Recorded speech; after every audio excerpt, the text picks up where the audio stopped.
Hi, everybody, and welcome back to You, Us, and Disney Plus. I am Nick. Here with me today is my lovely wife, Ashley. And today we have some more Santa Clauses to talk about. Is that enough is? Yeah, I don't know. Willows. And our random movie of the week, Hamilton. All that and more coming up. Right now. It's now, guys. It's happening now. So, I mean, which would you prefer to start with, Willow or Santa Claus? We can go with Santa Clauses. Okay. We've continued to watch that one. Okay. So, Santa Claus... the Santa Clauses. Yeah, that's what it is. Mm-hmm. Okay. Anyways. Fourth one surprisingly got better. Yeah, it was definitely more interesting, for sure. I think it's because it's finally getting to the effing point. Right. Where we knew he was going to F up Christmas. Yes. And they're going to have to bring Tim Allen in. Well, I mean, I didn't necessarily know that. Oh, that I knew was coming. Oh, you did? Yeah. Okay. Well, I guess they were kind of setting him up to be like, I'm Elon Musk, Jeff Bezos. And then for some reason, that means you're good enough to be Santa. Well, how he always is like, well, let's try it my way. And if it doesn't work, then we can go back. Yeah, no, that's not how you're acting. Well, no, I just meant in episode 1 and 2, I didn't really know that was going to happen. Anyways, that's another point. But yeah, so yeah, I actually kind of like this. I would have to say overall, though, like, if you think about it, this is like the setup. Now we've finally gotten to the, what's it called? We've gotten to the turning point, maybe? Or, no, it's, hold on, I can do this. You can do it. Ta-na-na-na-na-na-na. Inciting incident. There we go. Jesus Christ. Anyways, so this whole thing is kind of the inciting incident. Because, I mean, maybe you could argue the inciting incident is him wanting to retire, but then that would be like one inciting incident, because then the real conflict of the entire series is now going to be how the new Santa, fake Santa Simon, is messing up Christmas. Right. So you could argue that retirement is the inciting incident, but it's really this. This is the one that's like, okay, this is the conflict.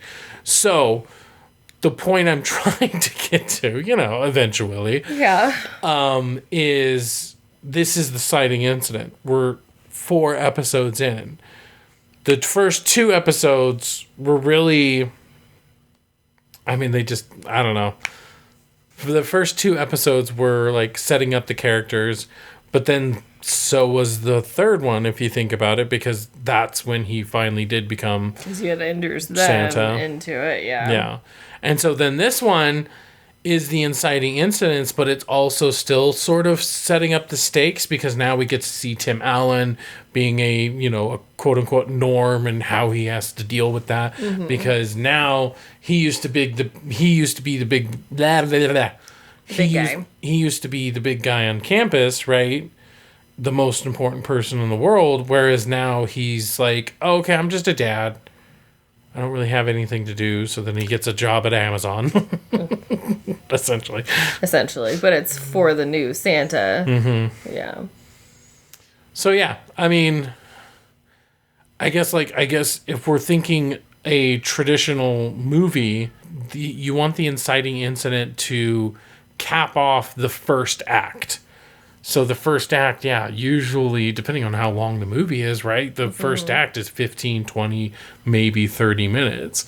But it's like now, if this is a movie, we're almost an hour, maybe even an hour and a half in, and now we're getting our inciting incident. So it's like, I don't know, maybe episode 1 should have been the setup. Episode 2 should have been him getting the Santa job. And then episode 3 was the inciting incident. Yeah. I feel like that would have made the pacing a little bit better, and we wouldn't have been kind of so bored. Because admittedly, this one is better. Yeah. I mean, what made it better for you? I guess just the development of everything, right? Right. Seeing the pieces come together. Mm-hmm. What about you? I think it is just finally knowing where it's headed, because, obviously they were setting up, Kumar the whole time to be the replacement. I mean, why else were we showing some random guy and his daughter, right? So they're setting that up from the beginning, but it also was like, okay, but what's the conflict? Is the conflict just going to be like a fish out of water where Tim Allen goes back to the real world or something? Because it's like, that's not really a conflict. What's going to be the So yeah, finally getting to the point where it's like, oh, okay, this is what's going on. This is what's... So yeah, they're not liking what's going on, and they call him, not him. Who do you think he is? I don't know. I couldn't quite figure that one out on who it was going to be. Do you have an idea? I have a very good idea. You watched commercials, didn't you? Well, no. Go back to episode 1. Who's the only person who's been able to freeze people? Because remember, they get frozen right at the end there. Who's the only person who's been able to freeze people? Well, the Father Time? Well, no. I'm talking episode 1, like the very beginning, Santa Claus. The very first Santa Claus movie is what I'm saying. I don't remember. It's the head elf, Bernard. Oh, he is supposed to be in this. He's supposed to be in it. Yeah. I think they filmed it a very specific way where they just show his hand, and of course he's wearing something dark. So I think they're trying to mislead us into thinking, oh no, it's somebody bad. Maybe it's Krampus or something. But it's like, no, I think that's just a mislead.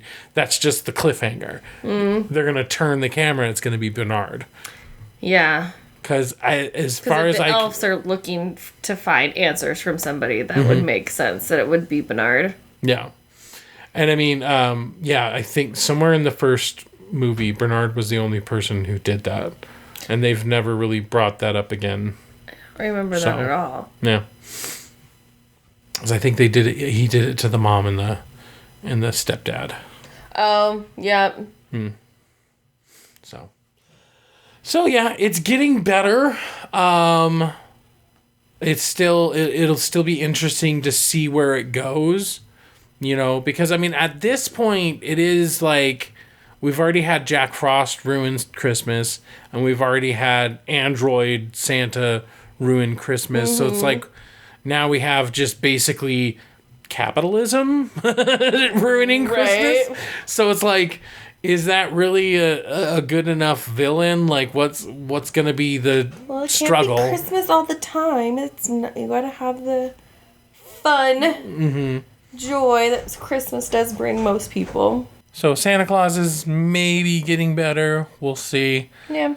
But we didn't need 2 episodes to know whether or not it was good? Willow. We only needed like 15 seconds of that movie or that show. Right. Yeah.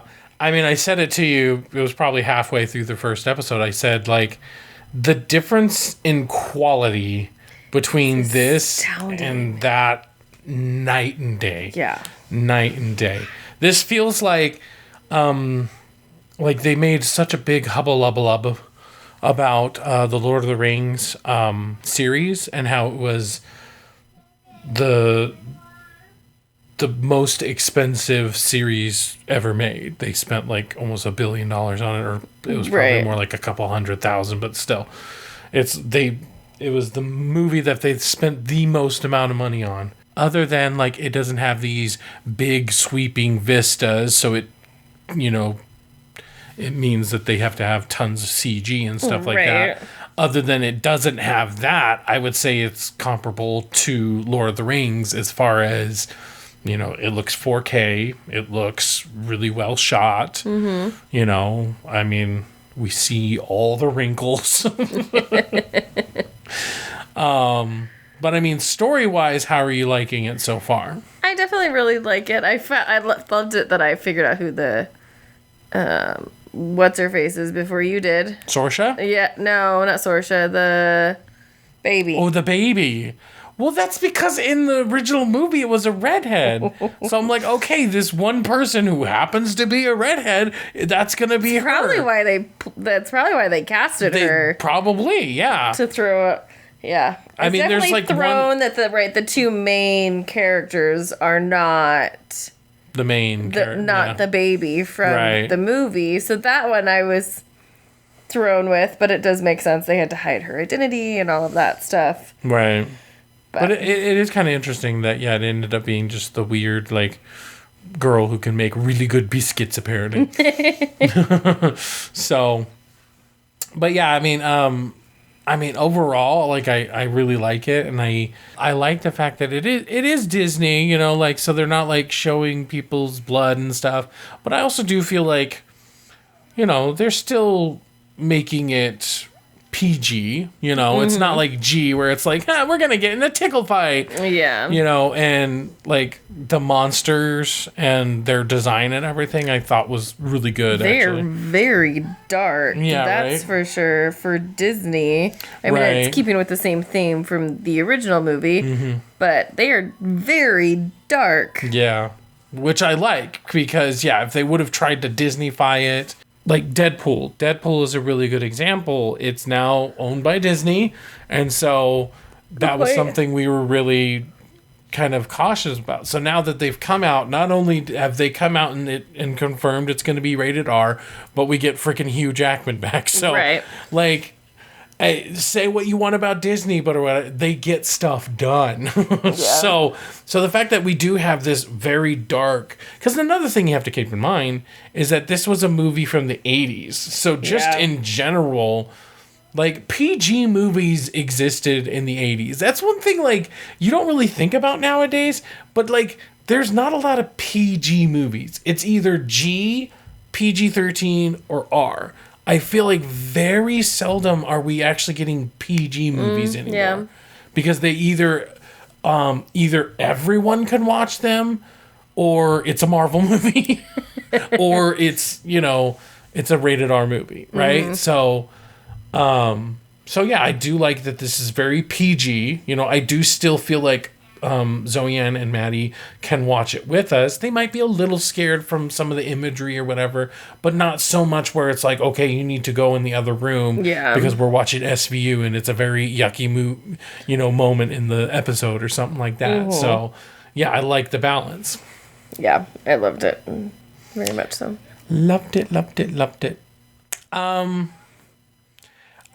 wish they could have found. I mean, this is a very small nitpick, but I wish they could have found a better way than the whole, I'm not worthy, and like, I don't know. It's just like, that seems so cliche at this point, you know.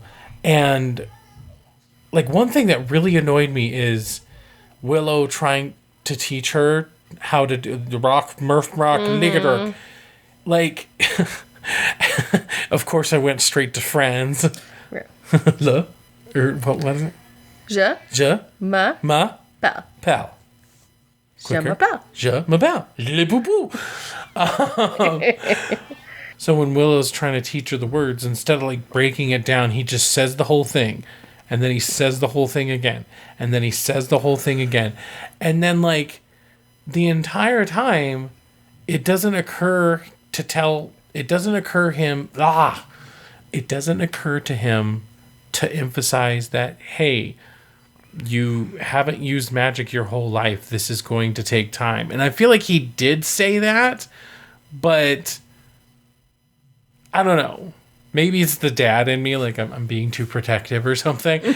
But it's like, you should really emphasize that instead of just getting frustrated. It was the getting frustrated. It's like, you know that it took you a long time to learn stuff. So why are you getting mad at her? Right. You know what I mean? Like, and like, maybe if it was a random person, but it's Willow. So it's like, we've seen Willow go through the same thing where it's like, well, basically he had to just believe in himself, right? And so instead of like emphasizing that to her and using what he learned and how he learned to instill on her, instead he's just being very one-dimensional. You know, he's like, this is the way you do it, and you have to do it this way. Instead, and I mean, they are on a timeline, very tight timeline. True, but he's also the one that says it's going to take weeks.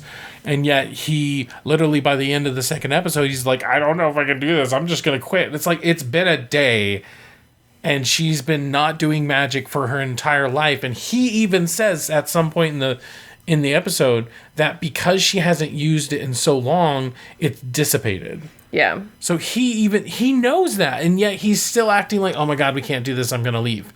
And it's like, it's drama for drama's sake. Instead of it feeling like real people.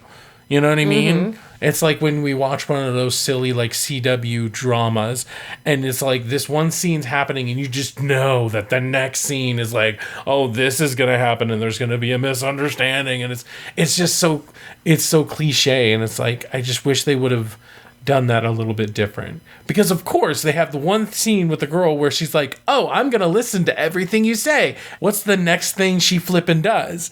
She gets mad and she doesn't listen to him. So it's like things like that are just so common and so cliche that it's just like you couldn't think of any other way of telling that same story, you know? Right. So like I said, little nitpick on my point, but overall, yeah, the difference night and day, just how much. And I mean, it's not just this one looks like it's in 4K and it looks like it has really good graphics. It's not even just that. It's the care and the love and the attention that's being put into the story. Mm-hmm. You know, there's times during the Santa Claus where it's like they're just doing this because people asked for it. Right. Whereas you could argue nobody really asked for a sequel to Willow. No. So now I feel like they're justifying... Since it was an 80s movie, like, it's so long ago. Yeah. I mean, like, everybody wanted another Star Wars. And that was in the 80s, right? Yeah. So, I mean, it started in the... Obviously, it started in the 80s, but you knew what I meant. Oh. But a sequel to the 80s ones rather than the pre... You know, so, like... So, yeah, nobody really asked for it. So now they have to justify their existence. Whereas the Santa Claus, I'm thinking people were asking for a sequel. And so they're just like, yeah, here you go. And so that shows in the writing. It shows in the care of the world and everything. All right. So now let's get into the random movie of the week. Do you remember what it was? Yeah, Hamilton. All right, so Hamilton. We kind of already talked about this in our 2 episodes ago when we were, what we missed or whatever. But it's okay. Now it's fresh in our head, so let's talk about it some more. I mean, we could start off with, like you were talking before. We didn't love this at first. No, it did take us a long time to kind of catch on with Hamilton. Mm-hmm. What was kind of the turning point? Was it just the rewatch where you're like, you didn't have to worry about not knowing the words anymore, or what? I do. So, like, the first time we watched it, we didn't have subtitles. Okay. So I think it was harder for me to gauge what was going on. Oh, okay. So the second time I watched it, I made sure to have the subtitles on. I think it's because I was home with the kids or something, and I was trying to get more into it. I think was more of the turning point, because I could really hear and figure out what the songs were about. Yeah. Something sort of similar. I didn't watch it with the subtitles, but for me, it really was just kind of time. The first time, I agree with you. Like, I didn't really know what was going on. Obviously we were going through the history, right? And so trying to figure out what exactly is going on and or just what people were saying was a little frustrating. And like, the thing I can compare it to is like when it's our first week learning new songs in choir. But then when we started to learn the words, when we started to learn what was going on and everything, then it was a lot funner. And I think I had a similar situation going with Hamilton, whereas the first time you know, I mean, first off, it took us 3 watches because it was like 3 hours long. So it pretty much, we watched the first third, the second third, and the third. Yeah, it did take us a while. So, I mean... In our defense, we've got 2 kids that didn't have very much attention span. Yeah. So, I mean, that was hard enough to begin with. But then, yeah, just rewatching it and then you having it on all the time, I mean, definitely helped. And I do think for me, I don't know, like, I do think hearing it on Pandora also did help. Yeah. Hearing it out of context where it was just, I just got to hear the beat and the words, that did sort of help. Yeah. As well. So then when I was able to watch it, like, let's say for a third or fourth time, after hearing it without the video, and now, like, I do feel like I had a little bit more of a connection with it. Mm-hmm. So, all right. So here's the hard part. Favorite and least favorite song?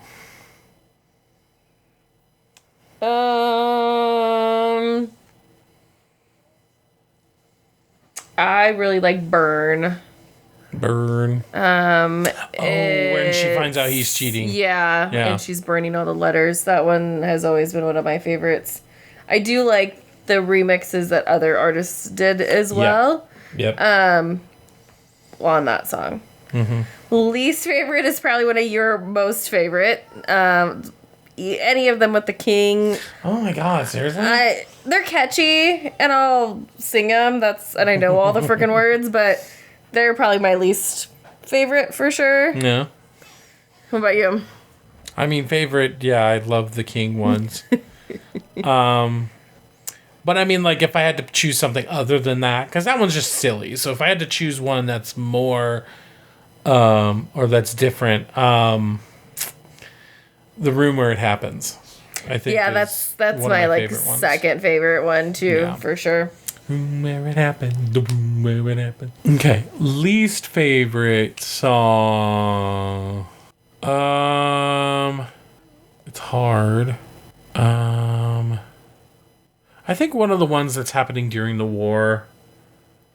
Maybe it's one that George Washington is singing. I can't think of, like, the lyrics or whatever. But, like, when the war is happening, it's not that interesting.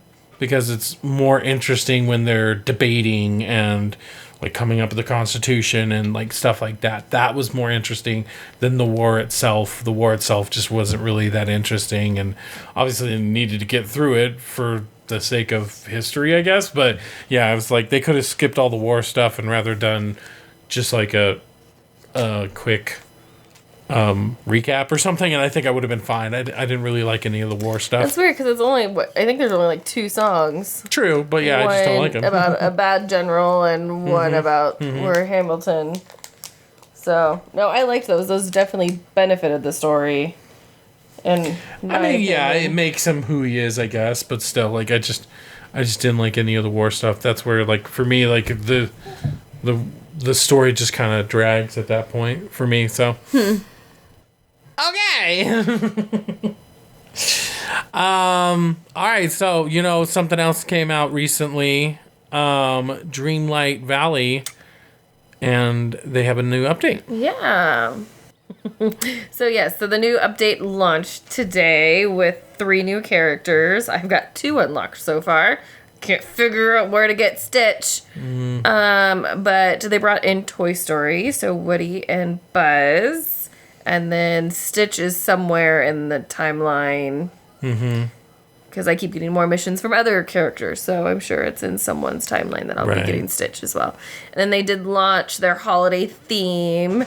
So all the fun winter Christmas theme. Yeah, their Christmas battle pass. I was able to make a Christmas tree today for my your little town square. Yeah, my town square. Yeah. So that was kind of fun. It is interesting that they added, because they added, like the holiday themed, like, fish. Yeah. But they also have like 1 or 2 foxes, but it's weirdly misleading because in the battle pass, if that's what you want to call it, has they look like costumes. Yeah. But then in groups that I'm a part of, they make it seem like it's not a costume because you can't get your companion to put on the costume. So I don't know exactly how that's going to work out because, like, there's a Merlin costume and there's a Mickey Mouse costume. It's like, are you just getting that costume or are your characters going to be... Because you can't change your friend's clothes. Yeah. So how is that... Hopefully that's something going to be patched in. Because, like, yeah, there's... And even in the loading screen now, like, there's clearly Mickey wearing his, like, almost like Bob Cratchit kind of outfit. And Merlin's in his. Yeah. So, yeah. We've always been able to... Well, once you get far enough in with Kristoff's line or storyline, we've been able to make snowman. So that one wasn't new, but yeah, it'll be interesting to see how that plays out. I do really like that Woody and Buzz are both like life-sized. That's really cool. So you mean toy-sized? Yeah. Yeah, life-sized for them. Yeah, right, Toy Story. Yeah. Toy-sized. Well, it's funny, too, because right when you go into their realm, you become toy-sized. Exactly. So they definitely set up the room, like Andy's room. And one of the very first missions you do for Buzz is Woody got knocked out the window. So you had to set up the race car track and make sure everything was a certain height and then send the race car down the track to unlock the window so Woody could get out. Nice. So it's very, very Toy Story-esque, but Buzz does look funky. Yeah. I definitely, that was the first thing I noticed. Woody does too.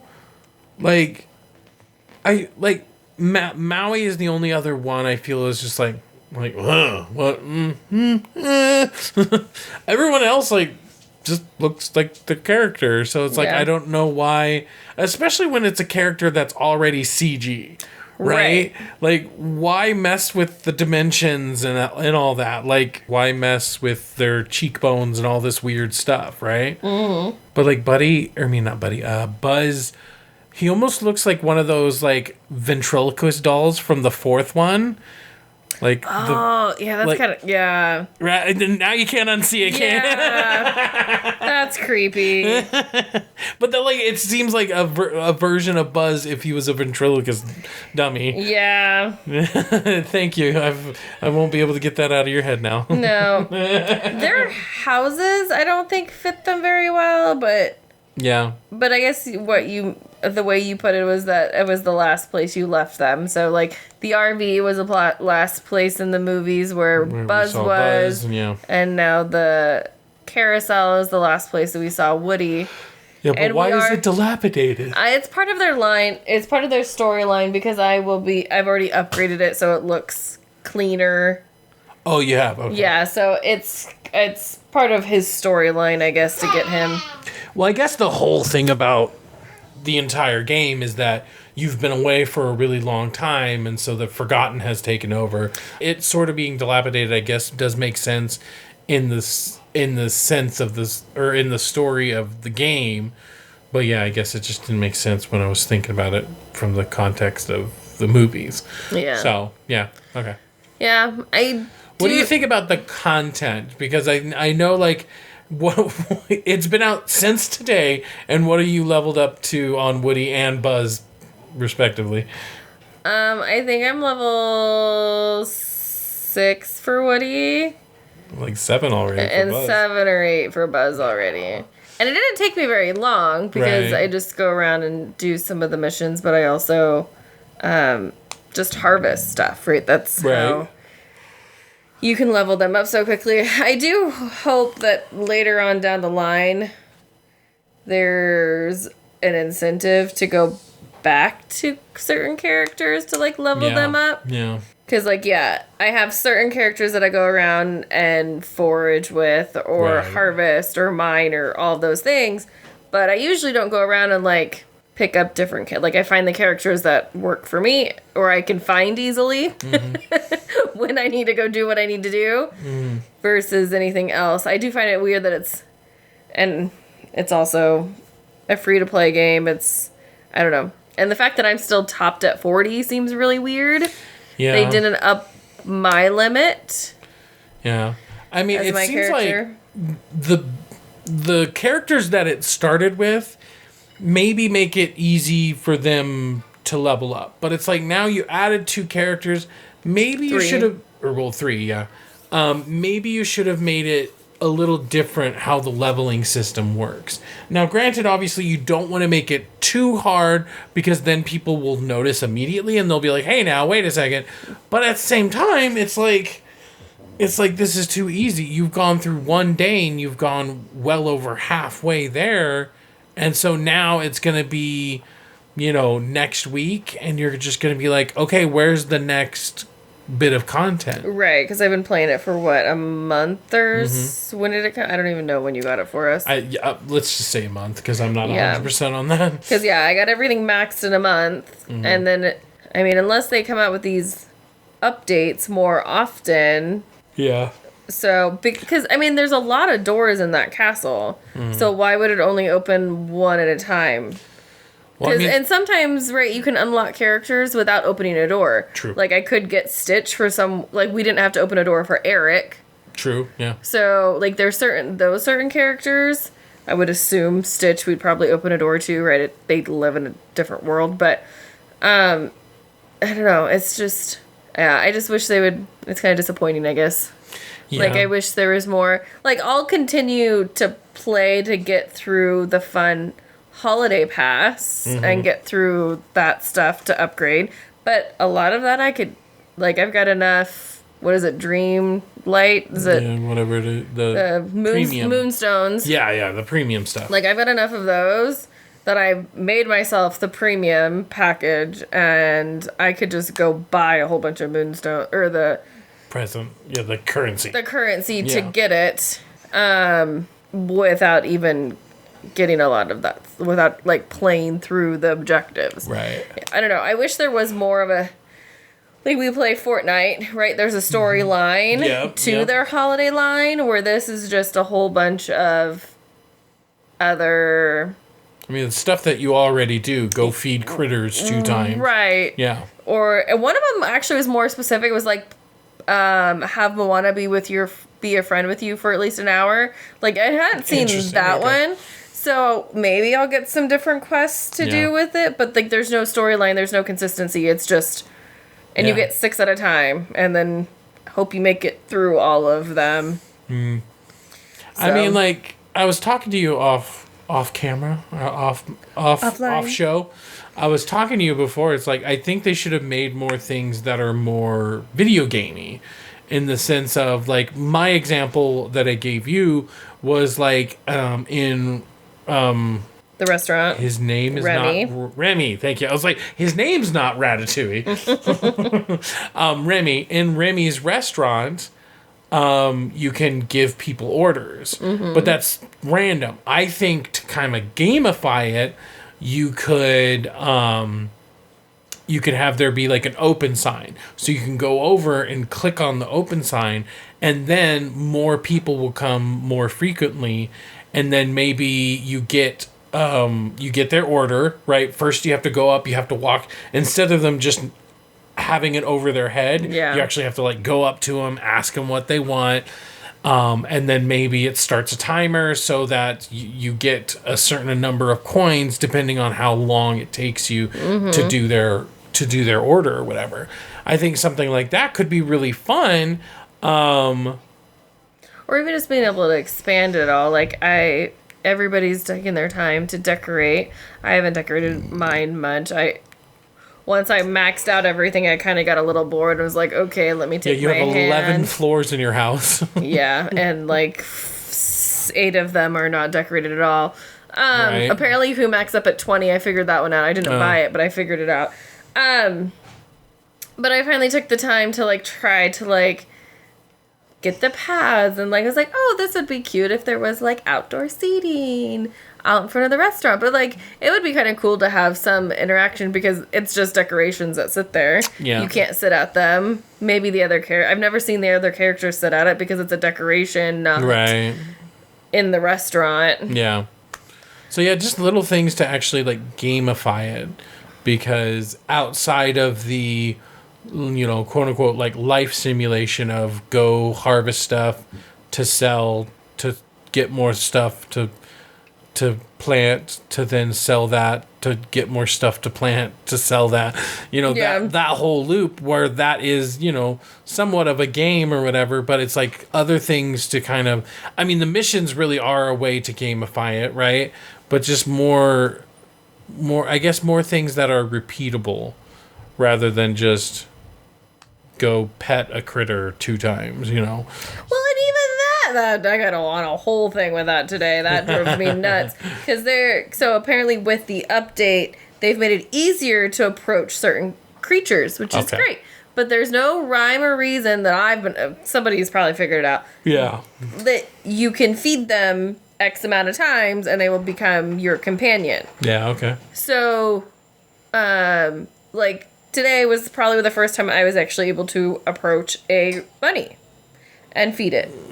I figured out, right? Bunnies like carrots. Duh, Ashley. Wait, hold on. I know. Anyway, so I was able to feed it, but it just sat there. It was like, approach again. And I was like, okay. So I sat there and approached it like 6 or 7 times in a row. And it never like came up with like, oh, this is your new companion. I'm like, so how many times do I have to approach each individual? And I did the same thing with the squirrel, which that one pissed me off because the squirrels you can get really easily. But it did it so hard to please. But it did it with the crows too. And I'm like, okay, why? What's going on? Is this a glitch that wasn't supposed to happen? Or what? Because I can only feed the same freaking animal so many damn things.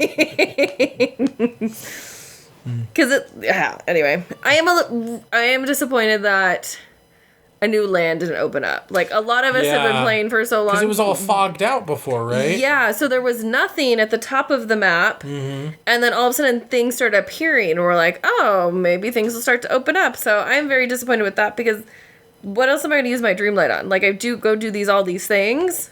I can't use Dreamlight on anything except to open doors and new lands. Yeah. Well, I'm almost, after opening everything, I'm almost back up to like 100,000 Dreamlight. Wow. Right, and that's not even your fault, obviously. Well, because they have the daily missions or whatever it's called, and it's like, take a picture, change an outfit. Like those, or whatever. Some of them are more intricate than that, but it's on a repeat of the same thing. So I did finally get my last fish today, though. Freaking so long. The Fuji. But it was funny because I got 3 of them in a row, and I was like, "What? Where was this weeks ago?" It's because you used that potion. No, I couldn't use the potion because I didn't. No, I saw your. But my thing was still glowing, which I didn't realize it was still glowing. Yeah. So I didn't need to use my potion. So those will be interesting to use the potions that they've added, so you can collect more with your foraging objects, whatever you want to call them. So, yeah, I don't know. I don't know. I put so much time into it to the fact that I probably won't stop playing, but it's going to limit the less they put out. Yeah. I'll get bored after 20 minutes. So, I don't know. I mean, another video game that's coming out for Disney is like Speedstorm or something, and it apparently got delayed until 2023. So it's supposed to be free to play, but it's Mario Kart but with Disney characters. So it'd be interesting if they integrate any kind of connectivity between those two. Yeah. Or even if they're going to have similar characters. So, anyways, we'll definitely talk about that one more when that one comes out. And we'll keep you updated on more and more updates in the Dreamlight Valley. So, let's get to our random movie of the week. What's the next one going to be? So, Peter Pan. Wait, is Hook Disney? Yeah. Are you sure? I don't know, man. Which Peter Pan are we watching? What year is that one? That's the 53 one. It's just the animated one. Okay. I've seen older Peter Pan, so I couldn't remember. Pretty sure it's on Disney Plus. No, it's on Netflix. Oh. So I feel like that proves my point, because why would there be a Disney movie that's not at least on both? Oh, it's the one with the horse. Ah, you're right. Is that Paramount? No, that's I only remember that it's Columbia? No, I think you're full crap. I know it's Sony. I know that. Sony. That's all I know. 1991. Peter Pan. Peter Pan is the random movie of the week. So if you would like to write into us, you can go to youusanddisney@gmail.com. Write into us. Let us know what you think about the old Peter Pan. Now we're talking about the animated one, specifically the 1953 animated one. So if you would like to watch that along with us, then you can, and write into us your thoughts on it, and maybe what's your favorite part, what's your favorite, this, that, and the other. And that's it, right? That's all, folks. That's all, folks. Thank you guys so much for joining us on this week's episode of You, Us, and Disney Plus. I was Nick. I am Ashley. I mean, I'm not no longer at the point of this recording. You're not Nick anymore. No. Thank you guys for joining us, and you guys have a magical week.